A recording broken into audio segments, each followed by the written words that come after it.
వ్యవసాయానికి కావాల్సిందే యూరియా, నీళ్లు, రెండే కదా కావాల్సింది. అయితే నీళ్లు కావాలి, యూరియా కావాలి, కరెంటు కావాలి. కానీ కాంగ్రెస్ గవర్నమెంట్ ఏమంటుందంటే ఇవాళ వ్యవసాయానికి యాప్లు కావాలి, మ్యాపులు కావాలంటుంది. వ్యవసాయానికి కావాల్సింది నీళ్లు, యూరియా.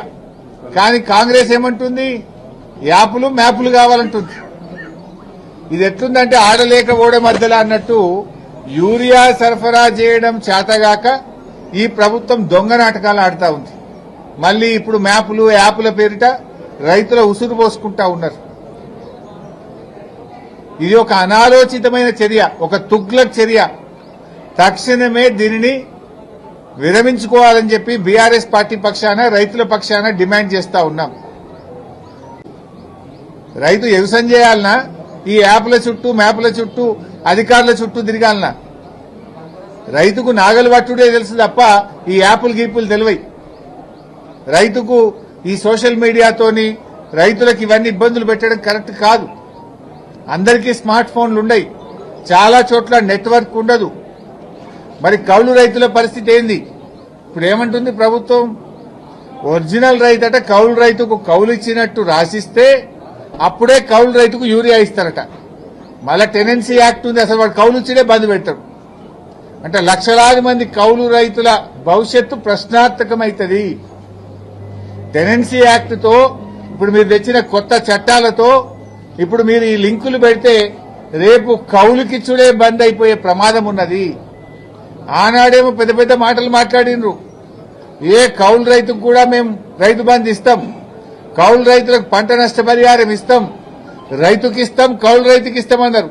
గెలవంగానే మాకు సంబంధం లేదు, రైతు కౌలు రైతు చూసుకోవాలన్నారు.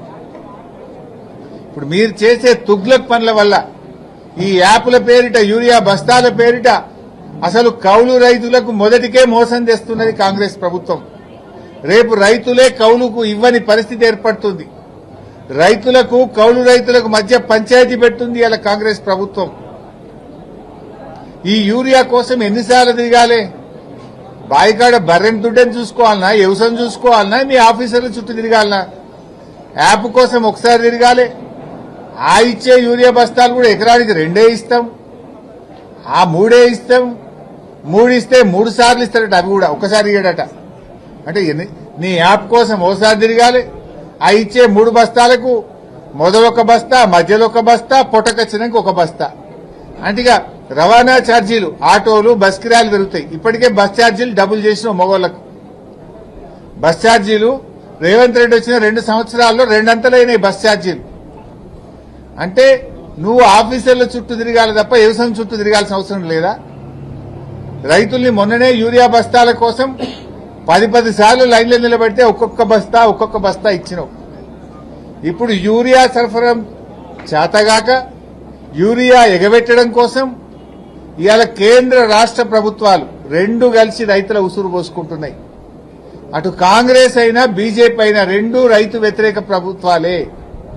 ఇద్దరూ కలిసి రైతుల ఉసురు పోసుకుంటున్నారు. ఈ యాప్లు, మ్యాపుల పేరిట యూరియా సరఫరాను తగ్గించే ప్రయత్నం చేస్తున్నారు. పోయిన వానకాలంలోనే యూరియా దొరకక 2020 కొనుకొచ్చి 20 40 ఒక్కొక్కటి 900లకు బస్తా, 1000 రూపాయలకు బస్తాలు తెచ్చేసుకునే పరిస్థితి వచ్చింది రైతులకు.